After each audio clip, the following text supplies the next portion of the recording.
What happens when a simple flight home turns into a battle of wills at 30,000 feet? The air in the jet bridge was thick with entitlement, and for Dr. Evelyn Reed, it was about to become a storm of prejudice disguised as airline policy. A flight crew, drunk on a tiny sliver of authority, decided to make a black woman their target. They humiliated her, dismissed her, and laughed behind her back. They thought she was just another passenger they could bully into silence. They couldn't have been more wrong, because in their blind arrogance, they missed one crucial detail. They weren't harassing a passenger. They were harassing the one woman who could dismantle their entire careers with a single phone call. The fluorescent lights of Chicago O'Hare's Terminal 3 hummed with an indifferent buzz, a sound Dr. Evelyn Reed had come to associate with the necessary evil of modern travel. She was flying home to Washington, D.C., a short hop she'd made hundreds of times. This trip, however, was different. It wasn't for a Senate subcommittee hearing or a transportation policy summit. It was personal. Her mother, her rock, was in the final stages of a fierce battle with cancer, and every weekend Evelyn didn't spend at her bedside felt like a stolen moment. She was dressed in comfortable, understated travel attire, dark gray trousers, a simple cashmere sweater, and practical flats. The only hint of her station in life was the well-made but unbranded leather tote bag on her shoulder and the sleek government-issue laptop case she carried. It was this case, a standard-issue Toomey carry-on that fit perfectly into every overhead bin she'd ever encountered, that became the spark for the fire to come. The boarding process for Global Airways Flight 1782 was already a chaotic mess. The gate agent, a man in his late 20s named Mark Peterson, barked instructions with the self-importance of a drill sergeant. His name tag was slightly askew, and a faint sheen of sweat glistened on his forehead. "Zone 4, he bellowed, his voice cracking. "We are now boarding Zone 4 only. If you are not Zone 4, please step away from the gate." Evelyn was in Zone 2, but had waited patiently for the scrum to thin. As she approached the podium, she presented her boarding pass. Mark scanned it, his eyes flicking from the screen to her, then down to her carry-on. A smirk, tiny but potent, played on his lips. "Ma'am, I'm going to have to ask you to place your bag in the sizer," he said, pointing to the metal cage of doom next to the counter. Evelyn blinked. "I assure you it fits. It's a standard carry-on." "Airline policy," he clipped, not making eye contact. "We have a full flight today. Need to be sure." Just then, a white man in a rumpled suit rushed past, pulling a roller bag that was visibly thicker and wider than Evelyn's. Mark nodded at him. "Have a good flight, sir." He then turned his attention back to Evelyn, his expression hardening. "The sizer, ma'am." A quiet fury, cold and sharp, began to prickle at Evelyn's composure. She saw the game. She saw it in the deliberate way he ignored the man and singled her out. She saw it in the way his eyes dismissed her as someone not worth the courtesy of a simple please. But arguing at the gate was a fool's errand. It only caused a scene and delayed everyone. With a sigh of practiced patience, she walked to the sizer and slid her bag in. It fit perfectly, with room to spare. She slid it out and looked at him, her eyebrows raised in a silent question. Mark's face flushed a dull red. "Fine," he muttered, stamping her boarding pass with unnecessary force. "Go ahead."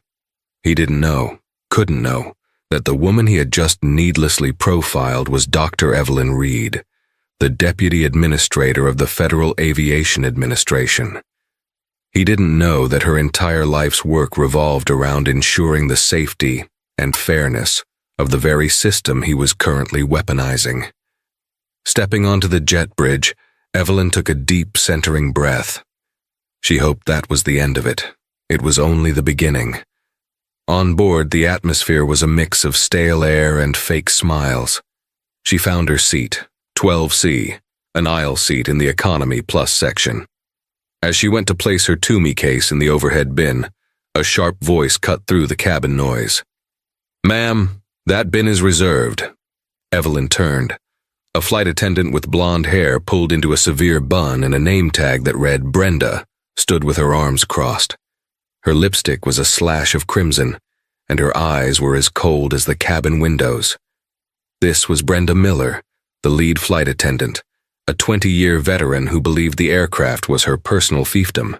"Reserved for whom?" Evelyn asked calmly. "For first-class overflow and crew equipment," Brenda said, her tone implying Evelyn was too dense to understand. "You'll have to find space further back." Evelyn glanced into the bin. It was completely empty. "There's nothing in here. My bag will fit easily." "I'm not going to repeat myself," Brenda said, her voice dropping to a conspiratorial, threatening whisper. "Find space in the rear of the aircraft. Now." A younger flight attendant, Chloe Jensen, hovered nearby, watching her senior with a mixture of admiration and fear. She offered Evelyn a weak, apologetic smile but said nothing, her silence a form of compliance. The injustice was staggering. Forcing a passenger to stow their bag far from their seat was not just an inconvenience, it was a safety and security issue. Bags could be tampered with or stolen. More importantly, it was a deliberate act of targeted humiliation. Evelyn knew the regulations. There was no such thing as a reserved overhead bin for first-class overflow in this configuration of the aircraft. Crew equipment was to be stowed in designated marked compartments. This was pure fiction, spun from prejudice. Rather than escalate the confrontation, Evelyn made a calculated decision. She would comply, for now. She walked several rows back, past the curious and pitying glances of other passengers, and found a space in a bin above row 25. As she walked back to her seat, she heard Brenda mutter to Chloe, "Some people just don't understand how things work." They shared a quiet, mocking laugh. Evelyn settled into her seat, her heart pounding not with fear, but with a slow-burning, righteous anger. She pulled out her personal phone, not her work one, and opened a new note. She typed, "Global Airways 1782, ORD DCA, Lead FA Brenda Miller, Gate Agent Mark Peterson, Unlawful Reservation of Overhead Bin Space, Row 12, Discriminatory Enforcement of Baggage Policy." She buckled her seatbelt. The storm had broken, and she was now in the eye of it. And she knew with absolute certainty that before this flight landed, she would steer it directly into the path of consequences. The plane taxied and took off, a lumbering beast heaving itself into the gray Chicago sky. As it climbed through the cloud layer, breaking into the brilliant, unforgiving sunlight above, the cabin settled into the familiar rhythm of flight. For most passengers, it was a time to relax, read, or doze. For Evelyn Reed, it was a masterclass in passive aggression, orchestrated by Brenda Miller. The drink service began. When Brenda reached row 12, she served the man in the window seat and the woman in the middle seat with a saccharine sweet smile. "And what can I get for you today, sir? Another ginger ale for you, ma'am." When she got to Evelyn, the smile vanished. "Drink?" she asked, her tone flat. "I'll have a coffee, please. Black," Evelyn said. Brenda's lip curled slightly. She sloppily poured the hot coffee, sloshing some onto the saucer as she handed it over without a napkin or a word. It was a petty, almost childish gesture, but its intent was clear. "You are less than." An older woman seated across the aisle in 12D, who had witnessed the entire exchange, leaned over. "Here, dear," she whispered, offering Evelyn a napkin from her own tray. Some people forget their manners when they put on a uniform. Her name was Eleanor Vance, a retired school teacher from Arlington. She had a kind face and eyes that missed nothing. "Thank you," Evelyn mouthed, giving her a grateful smile. Eleanor nodded, a silent ally in the sterile confines of the cabin. An hour into the flight, Evelyn needed to use the restroom. As she stood up, Brenda was coming down the aisle with a trash bag. Instead of pausing to let Evelyn out, Brenda continued walking, forcing Evelyn to press herself back into her seat to avoid being hit by the bulging bag. It was another small but deliberate slight. Evelyn decided she had endured enough. The initial incidents at the gate and with the overhead bin were clear violations. The ongoing harassment was creating an unprofessional and hostile environment. It was time to follow procedure and attempt to resolve it with the purser, the lead flight attendant. She waited until Brenda had finished her trash collection and was standing in the forward galley. Evelyn approached her calmly. "Excuse me, Miss Miller?" Brenda turned slowly, her expression one of extreme annoyance. "What is it now?" "I would like to file a formal complaint regarding your conduct and that of the gate agent in Chicago. Your refusal to let me use the designated overhead bin was contrary to regulation, and your behavior has been unprofessional." Evelyn kept her voice low and even, devoid of emotion. Brenda laughed. It was not a pleasant sound. It was sharp and brittle. "A complaint? With me? That's adorable. You don't file complaints with me, honey. You can write a letter to corporate if you want. They have a whole department for people like you." The condescension was breathtaking. "I am aware of the procedure, Miss Miller. The first step is to address the issue with the purser in charge. That's you. I am asking you to document this incident in your flight report.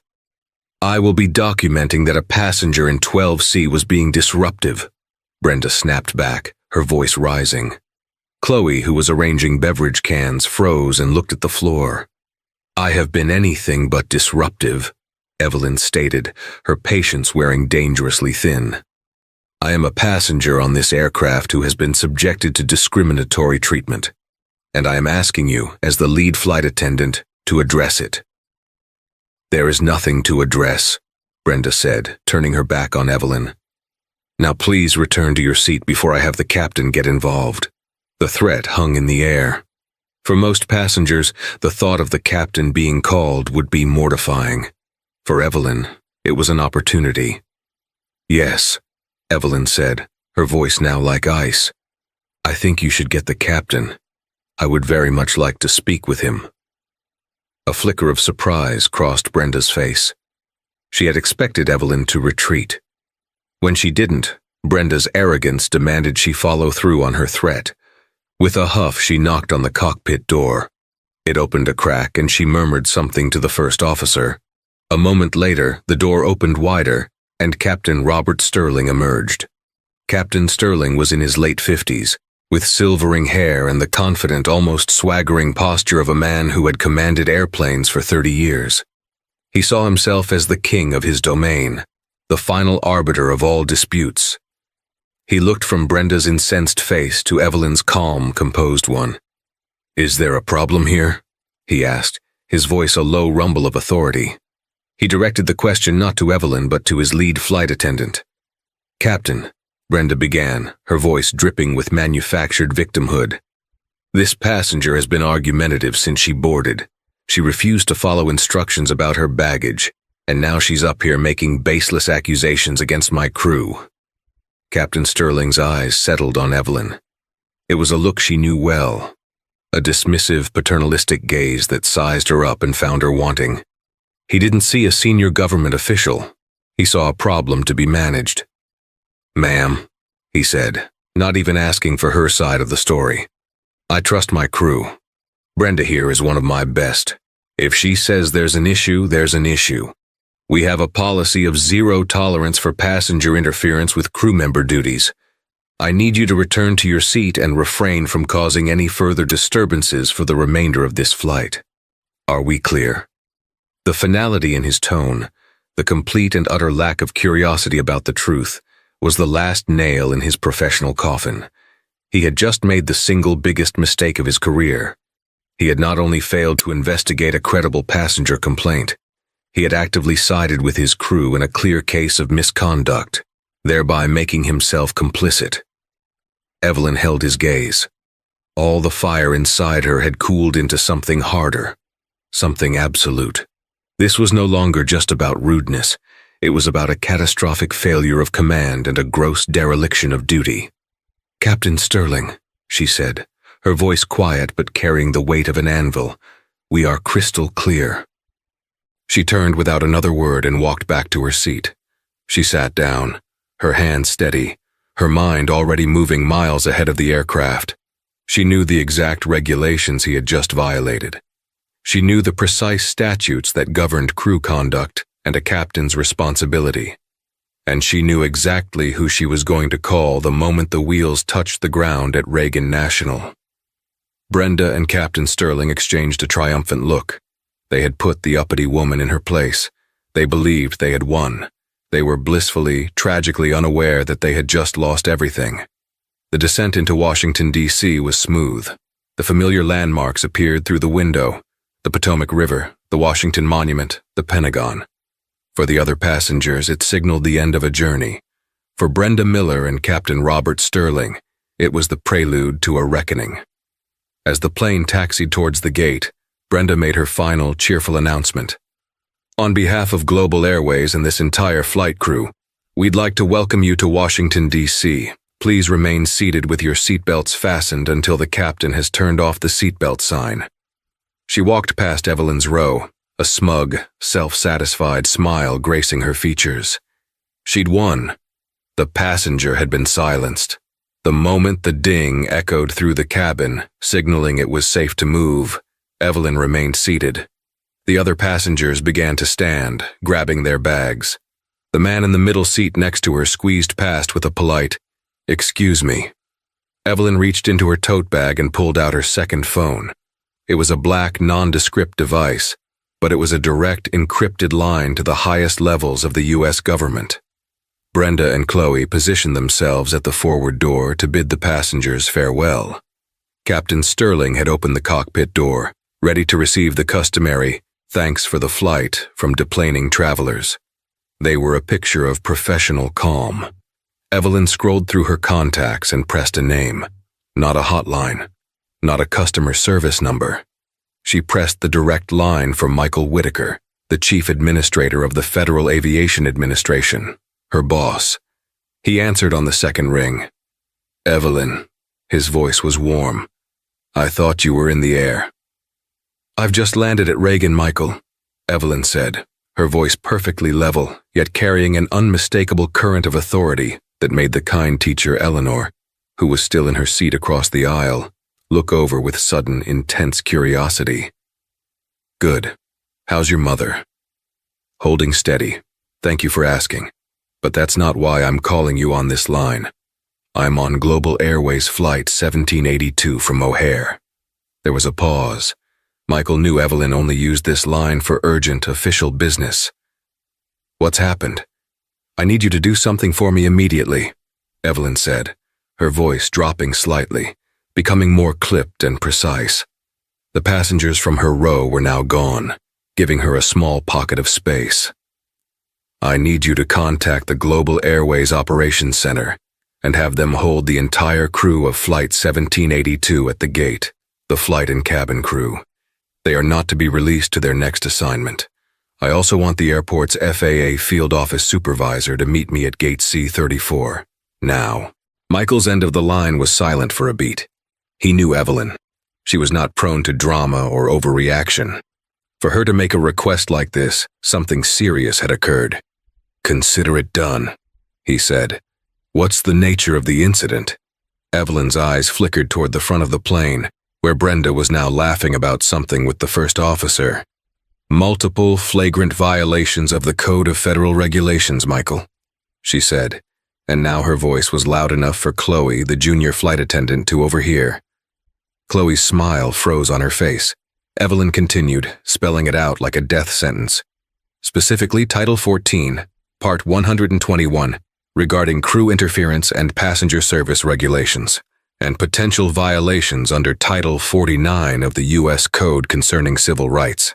The captain's name is Robert Sterling.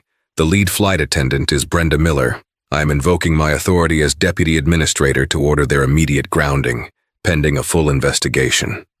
At the sound of the words deputy administrator, Chloe Jensen went pale. Her blood turned to ice water. She looked from the phone in Evelyn's hand to Brenda's oblivious face and then back.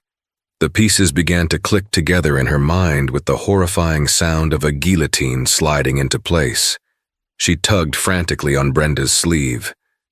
"Brenda," she hissed, her eyes wide with terror. "What is it?" Brenda snapped, irritated at the interruption. Chloe couldn't speak. She just pointed with a trembling finger toward seat 12C. Brenda followed her gaze and saw Evelyn, still on the phone, looking directly at them. Her expression was no longer that of a victim. It was the face of pure, unadulterated authority. Evelyn finished her call. I'll brief the field supervisor myself. Thank you, Michael." She hung up and calmly placed the phone back in her bag. The world seemed to slow down for Brenda Miller. Deputy Administrator. The title echoed in her head. The FAA. She had just spent 2 hours tormenting, harassing, and belittling a woman who was, in essence, one of the most powerful figures in the entire American aviation industry. The woman who could not just get her fired, but could ensure she never wore a flight attendant's uniform on any airline, anywhere, ever again. She looked at Captain Sterling, who was leaning against the cockpit doorframe, a smirk still on his face. The smirk faltered as he saw the sheer panic on Brenda's and Chloe's faces. "What's wrong with you two? You look like you've seen a ghost." He chuckled. "Worse," Brenda whispered, the color draining from her face. "Much, much worse." Evelyn stood up. She walked the 20 rows to the back of the plane to retrieve her carry-on from where Brenda had forced her to stow it. Every step was deliberate. The few remaining passengers watched her, sensing the shift in power. As she returned to the front, the jet bridge was now attached and the deplaning process had begun in earnest. She paused as she reached the galley, her bag in hand. She looked at Brenda, then at Captain Sterling. She didn't raise her voice. She didn't need to. "Captain Sterling, Miss Miller," she said, her voice calm and devastatingly final. "As per my conversation with the FAA administrator, you and your entire crew will remain on this aircraft until you are met by the airport station manager and representatives from my office. You are all officially grounded. Do not leave the vicinity of this gate. I trust that is clear." Captain Sterling's jaw went slack. The swagger, the confidence, the arrogance, it all evaporated in an instant, replaced by a ghastly, dawning horror. He looked at the unassuming woman in the gray sweater, and for the first time he truly saw her. He saw the power she had kept sheathed, the authority he had so arrogantly dismissed. Brenda Miller looked like she was going to be sick. Her crimson lipstick suddenly looked garish against her now pasty skin. The instant regret was not just a thought. It was a physical, gut-wrenching, world-ending feeling. They hadn't just made a mistake. They had committed career suicide. Evelyn turned and walked off the plane, stepping into the jet bridge without a backward glance. The hard karma had just begun to fall. The jet bridge at Gate C-34 was no longer a simple corridor. It had become an arena. As Evelyn stepped out of the aircraft, she was met not by the usual throng of travelers, but by 3 individuals who stood apart from the crowd with an unmistakable air of importance. The first was a harried-looking man in a Global Airways suit, his tie already loosened. This was David Chen, the Reagan National Station Manager for the airline. His face was a mask of anxiety. He had clearly just received the most terrifying phone call of his career from corporate headquarters. Beside him stood 2 people, whose crisp, dark suits and serious demeanors screamed federal government. A man and a woman. The man was James O'Connell, the FAA Field Office Supervisor for Reagan. He was a veteran investigator with a reputation for being thorough and unshakable. He recognized Dr. Reed immediately. "Administrator Reed," he said, stepping forward and extending a hand. "We came as soon as we got the call from Administrator Whitaker's office. I'm O'Connell. This is Agent Davies." "James, thank you for the prompt response," Evelyn said, shaking his hand. Her tone was all business now. The weary traveler was gone, replaced by the deputy administrator. David Chen, the station manager, practically scurried forward. "Dr. Reed, on behalf of Global Airways, I am so sorry. I don't know what happened on that flight, but I assure you we will cooperate fully. This is unacceptable." "It is, Mr. Chen," Evelyn said coolly. "Your cooperation is not optional. I have instructed my office to hold the crew. Are they still on board?" "Yes, ma'am," Chen stammered. "I told them not to move. They're waiting." Inside the aircraft, the mood was funereal. The last passenger had deplaned, leaving the crew alone in the deafening silence. Brenda Miller was sitting on one of the jump seats, her head in her hands, muttering, "Oh my God, oh my God." Chloe Jensen was openly crying, huddled in a corner of the galley. The two other flight attendants were pale and confused, trying to get answers from a shell-shocked Brenda. Captain Sterling stood frozen by the cockpit door, his mind racing. Deputy Administrator. It was impossible. A political appointee of that rank flying commercial in Economy Plus, dressed so normally. He had miscalculated so badly it felt like a dream. He had built a 30-year career on his reputation, his pristine record, his command. And he had torched it all in a 5-minute conversation because he was too arrogant to listen to a passenger complaint. The door to the jet bridge opened. David Chen entered first, his face grim. He was followed by FAA investigators O'Connell and Davies. "Captain Sterling," O'Connell said, his voice leaving no room for argument. "I'm James O'Connell from the FAA. I need you, your first officer, and your entire cabin crew to gather your belongings. You'll be escorted to an operations room for preliminary statements." Sterling swallowed hard. This is a misunderstanding." "That's what investigations are for, Captain," O'Connell replied flatly. "To clear up misunderstandings. Your flight logs, please, and the cabin discrepancy report." Brenda looked up, her eyes red-rimmed and pleading. "Please, there's been a mistake. I thought—" Agent Davies, a no-nonsense woman in her 40s, cut her off. "Miss Miller, you'll have an opportunity to give your full statement. Right now, your only job is to comply." Silently. The authority in the cabin had shifted so completely it was palpable. The crew, who hours ago held all the power over the passengers, were now powerless. They were herded off their own aircraft like suspects, their faces a mixture of fear, confusion, and for Brenda and the captain, pure, unadulterated terror. As they walked through the jet bridge, they saw Dr. Reed standing off to the side, speaking quietly with the station manager. She didn't even look at them. To her, they were no longer people. They were a case file. The walk to the airport operations center was a walk of shame. Airline employees in the terminal corridors stopped and stared as the uniformed crew was escorted by federal agents. The rumor mill was already churning at light speed. In a sterile, windowless room, they were separated. Captain Sterling was taken into one interview room, Brenda into another. Chloe and the other two flight attendants were told to wait. O'Connell began with Sterling. "Captain, I want you to walk me through the flight from the moment you were called out of the cockpit to address a passenger issue." Sterling, his confidence shattered, tried to frame his actions in the best possible light.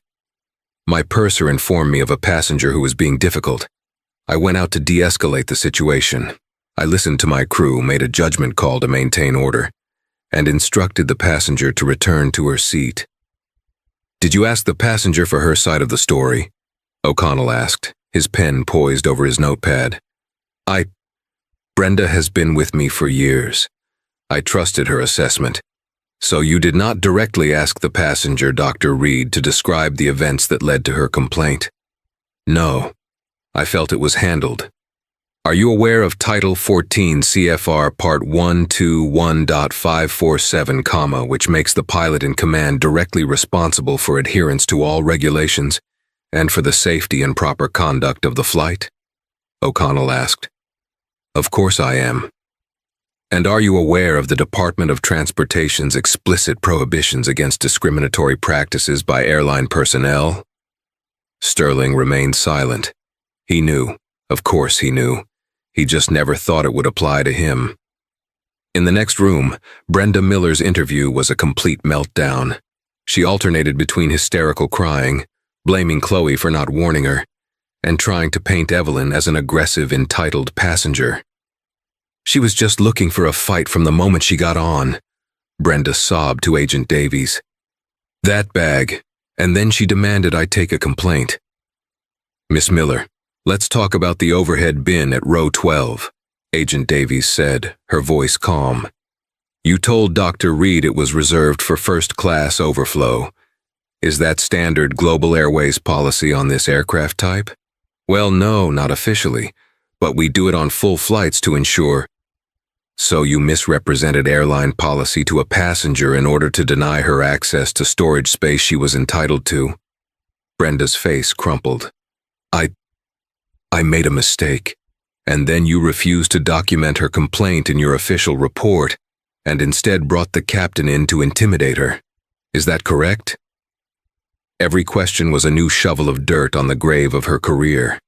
The instant regret she felt on the plane was now morphing into the slow, agonizing realization of the full scope of the consequences. This wasn't a slap on the wrist. This was a professional execution. Meanwhile, Chloe Jensen was giving her statement. Terrified and seeing her own budding career about to be incinerated, she chose the only path that might lead to salvation. The complete and honest truth. She detailed everything from the gate agent's behavior she'd overheard to Brenda's comments about people like you, the deliberate sloppiness of the coffee service, the blocking of the aisle, and the captain's utter dismissal of Evelyn's concerns. She confirmed that the overhead bin was empty and that Brenda's reserved claim was a fabrication. While the preliminary statements were being taken, Evelyn was in the station manager's office on a conference call with Michael Whitaker and the head of Global Airways' legal department, who had been scrambled into action. "This is not just an employee conduct issue," Evelyn stated, her voice resonating with cold fury through the speakerphone. "This is a systemic failure. Your gate agent engaged in clear profiling. Your lead flight attendant engaged in a sustained campaign of harassment and discrimination. And your captain, the pilot in command, actively enabled and validated this behavior, failing in his most basic duties. This crew felt untouchable. My question for Global Airways is, why?" The silence on the other end of the line was heavy with the weight of impending multi-million-dollar fines and a public relations nightmare of epic proportions. The hard karma was just getting started. It was no longer falling on just a few individuals, but on the entire corporation. The days that followed the incident on Flight 1782 were a blur of intense, methodical investigation. Dr. Evelyn Reed recused herself from overseeing the specifics of the case to avoid a conflict of interest, handing the reins to a trusted colleague in the FAA's Office of Security and Hazardous Materials Safety. But her shadow loomed large over the entire affair. The message from the top was clear: leave no stone unturned. The first domino to fall was Mark Peterson, the gate agent. Investigators pulled the CCTV footage from the boarding area at O'Hare. The video was damningly clear. It showed Evelyn's bag, and then it showed the man with the much larger roller bag breezing past. Paired with testimony from other passengers who had been in the boarding line, it was an open and shut case of discriminatory enforcement. Within 48 hours, Global Airways fired him. His career in the airline industry was over before it had barely begun. The core of the investigation, however, focused on Captain Sterling and Brenda Miller. The FAA investigators, led by James O'Connell, were relentless. They pulled the personnel files for the entire crew. What they found in Brenda Miller's file was a bombshell. Over the past 10 years, there had been 12 informal passenger complaints lodged against her. 8 of them were from racial minorities. The complaints all followed a similar pattern: rudeness, dismissiveness, misunderstood policies, and a generally hostile attitude. Global Airways' internal procedure had been to counsel her, a euphemism for a short conversation with a local manager, after which the complaint was buried. They had never once escalated the issue or identified the clear pattern of discriminatory behavior.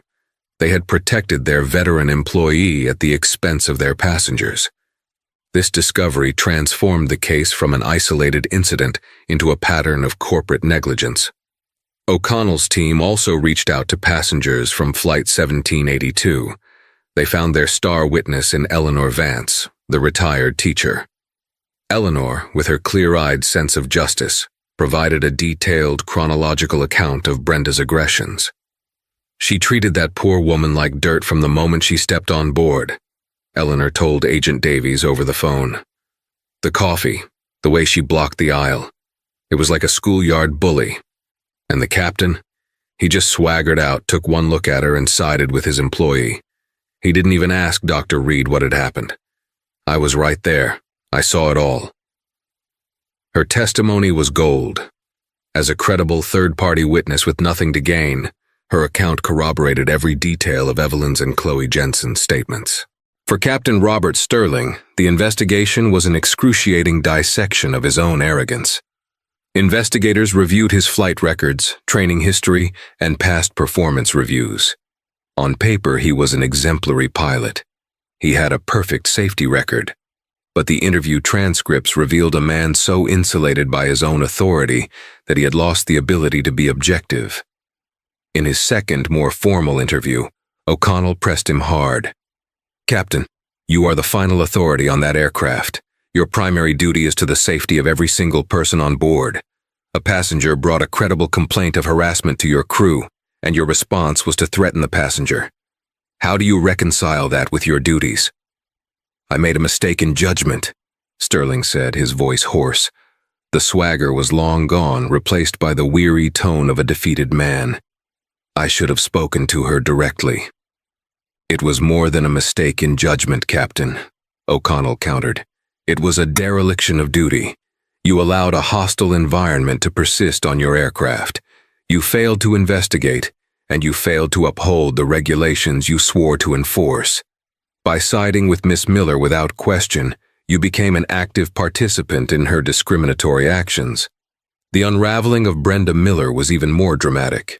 Faced with the mountain of evidence against her, the 12 prior complaints, Chloe's testimony, Eleanor Vance's statement, and the unblinking eye of the FAA, her defenses crumbled.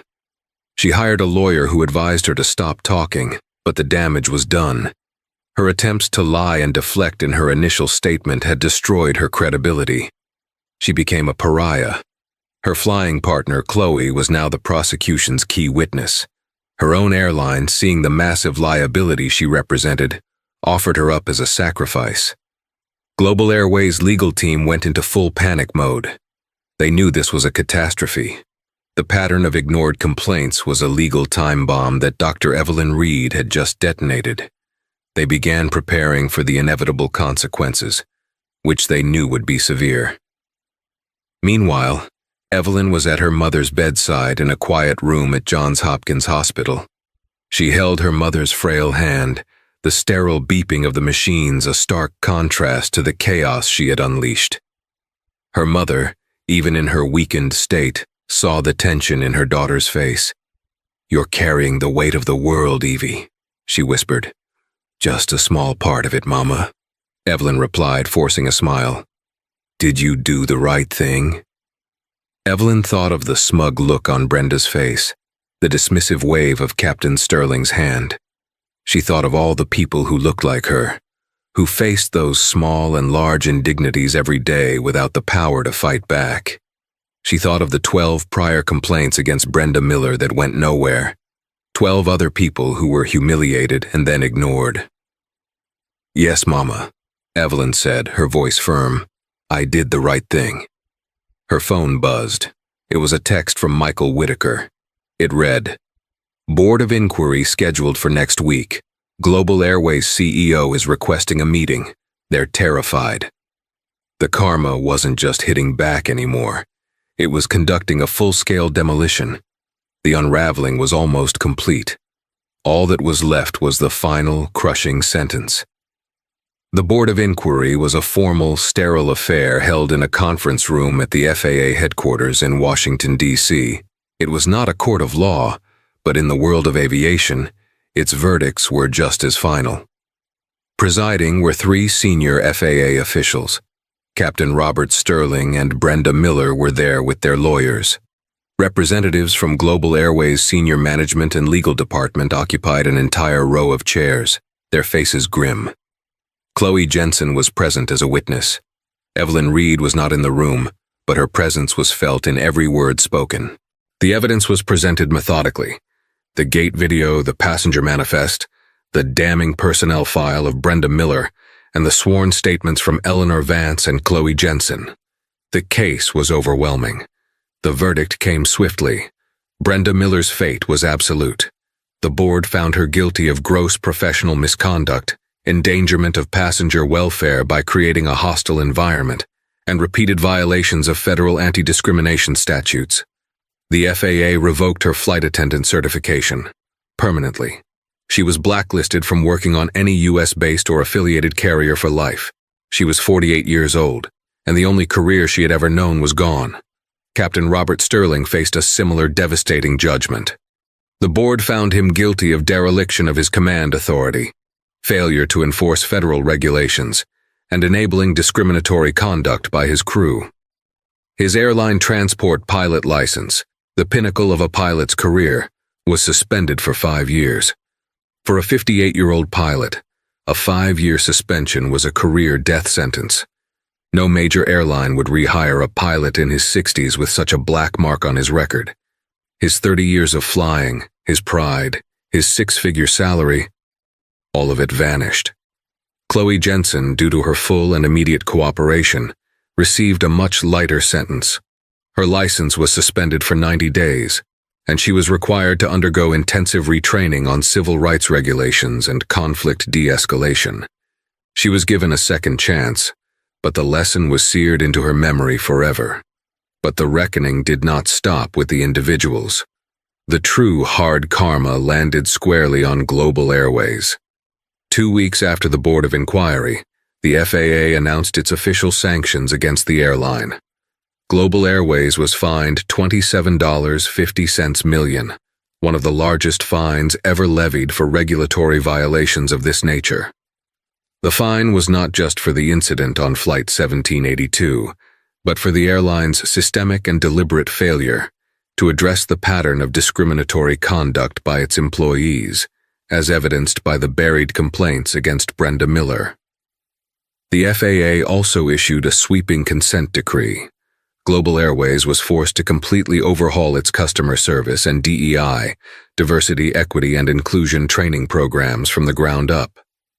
The new training curriculum had to be designed and approved by the FAA, specifically by a team from Dr. Evelyn Reed's office. They were also required to implement a new, transparent complaint system with direct FAA oversight for a period of 3 years to ensure that no passenger complaint could ever be lost or ignored again. The story inevitably leaked to the press. It became a national scandal. Discrimination at 30,000 feet. FAA Deputy Administrator targeted on flight, screamed the headlines. The airline's stock price plummeted by 15% in a single week, erasing over $1 billion in market value. The CEO was hauled before a congressional committee, where he was publicly lambasted for his company's toxic culture. 3 months later, under immense pressure from the board of directors, he was forced to resign. The fallout in the personal lives of Brenda and Robert was just as brutal. Brenda Miller, unable to find work in her field, had to sell her condo. She ended up working as a cashier at a discount retail store, the bitterness etched into her face. The crimson lipstick was gone, replaced by a permanent scowl. She would occasionally see Global Airways planes flying overhead and be consumed by a rage that had nowhere to go. She had harassed one passenger and in doing so had destroyed her own life. Captain Robert Sterling's fall from grace was even more profound. The respect he had commanded for decades vanished overnight. His friends in the industry distanced themselves from him. His wife, accustomed to a luxurious lifestyle, left him within the year. He lost his home in a wealthy suburb and ended up living in a small apartment, taking a job managing the inventory for an auto parts supplier. The man who once commanded a 100-ton marvel of engineering through the skies now spent his days counting spark plugs and brake pads, a ghost of the man he used to be. 1 year later, Dr. Evelyn Reed stood at a podium, announcing a new FAA initiative called the Fly with Dignity program, a direct result of the Global Airways scandal. It mandated clearer regulations and stricter enforcement against discrimination across all U.S. airlines. Her mother had passed away peacefully a few months after the incident, but Evelyn had channeled her grief into her work, driven by a renewed purpose. She hadn't acted out of personal revenge. She had acted out of professional obligation. She had seen a rot in the system she was sworn to protect, and she had cut it out with surgical precision. The karma that had hit Brenda Miller, Captain Sterling, and Global Airways wasn't mystical or magical. It was procedural. It was regulatory. It was the simple, brutal, and deeply satisfying consequence of harassing the wrong person on the wrong day and finding out that person held the power to bring your entire world crashing down. 2 years.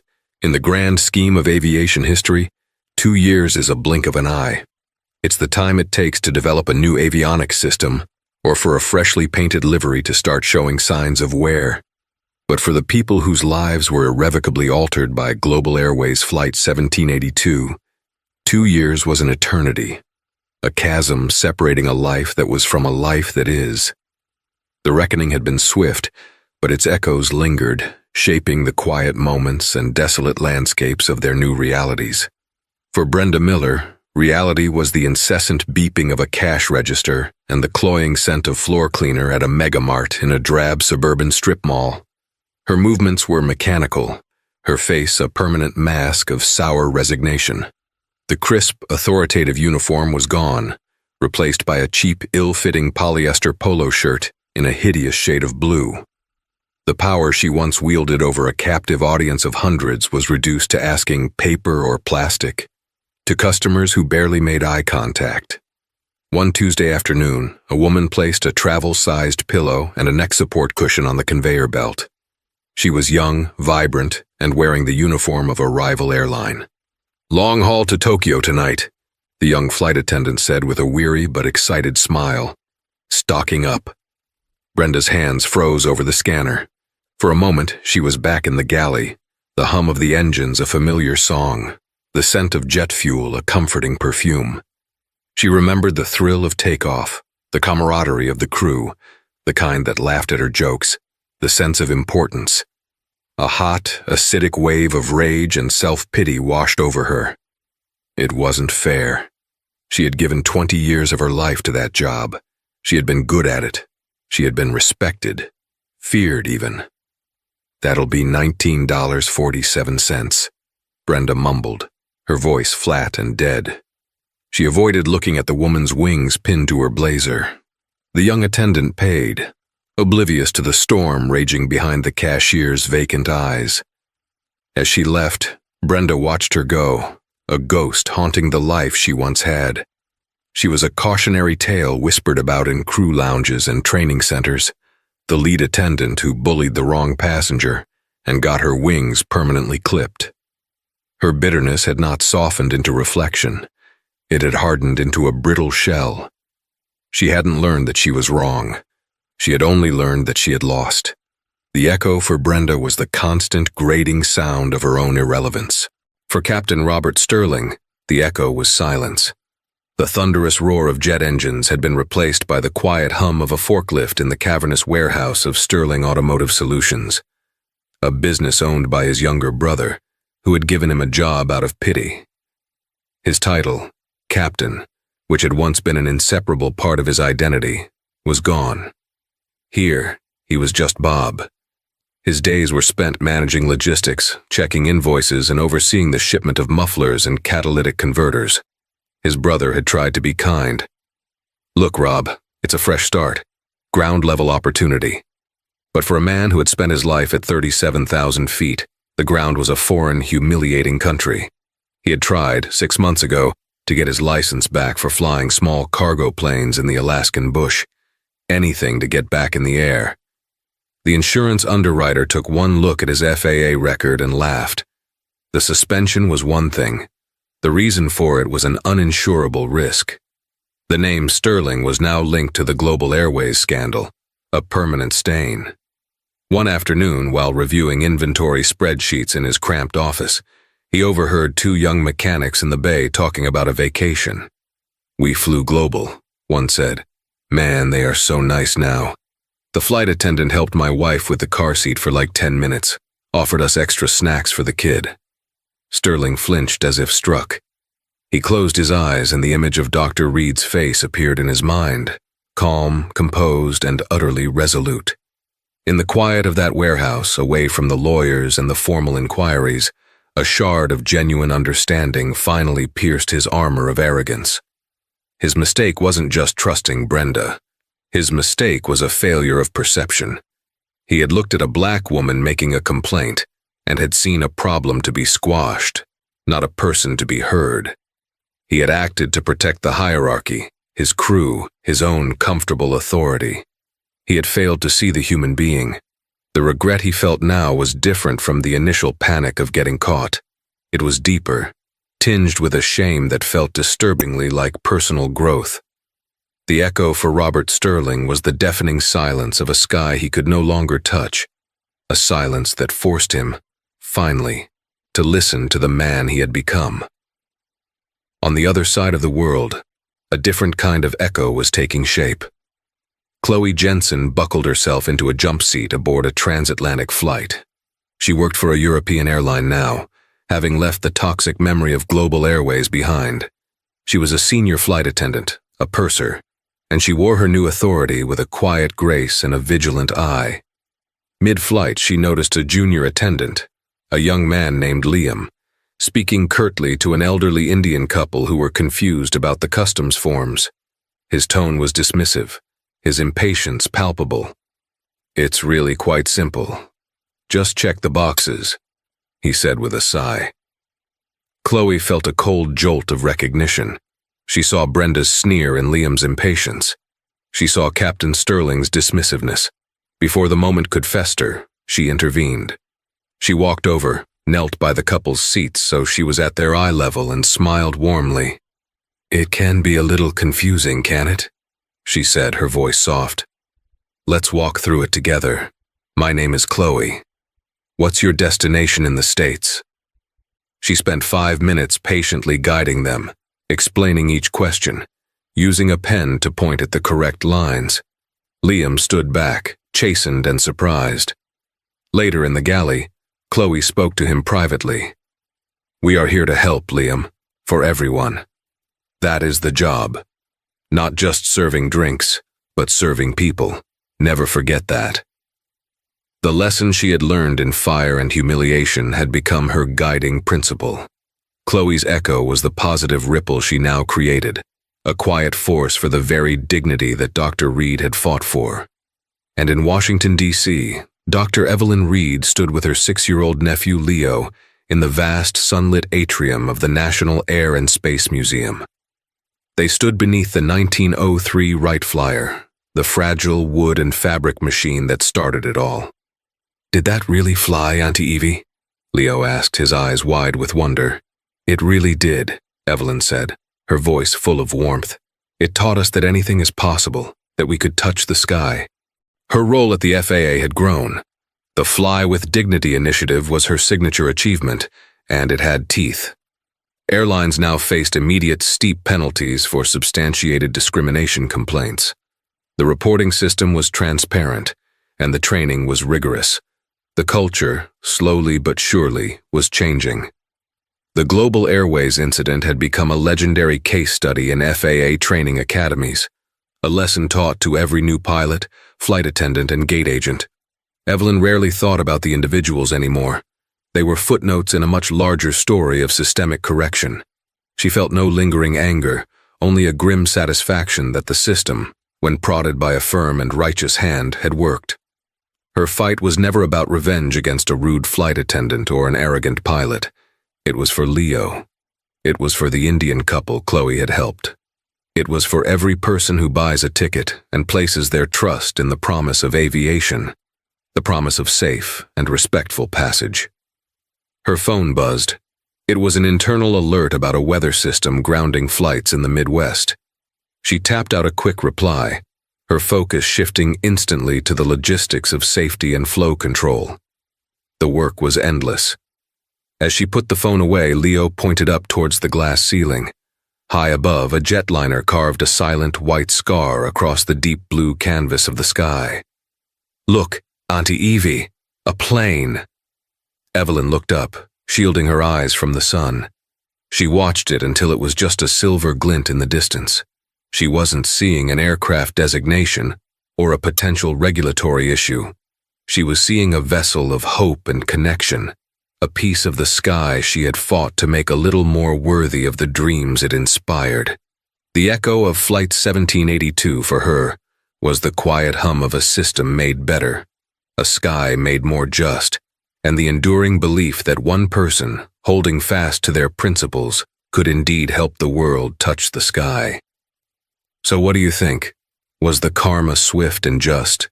The story of Dr. Evelyn Reed is a powerful reminder that prejudice and arrogance, especially when combined with a little bit of authority, can have devastating consequences.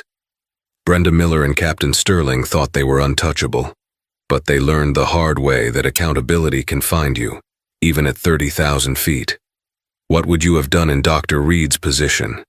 What do you think is a fair punishment for the airline itself? Let us know your thoughts in the comments below. We read every single one. This story shows why speaking up is so important and why systems of accountability matter. If you found this story of justice and hard karma as compelling as we did, please hit that like button, share this video with someone who needs to see it, and make sure you subscribe to our channel for more real-life drama. Click the notification bell so you never miss a story.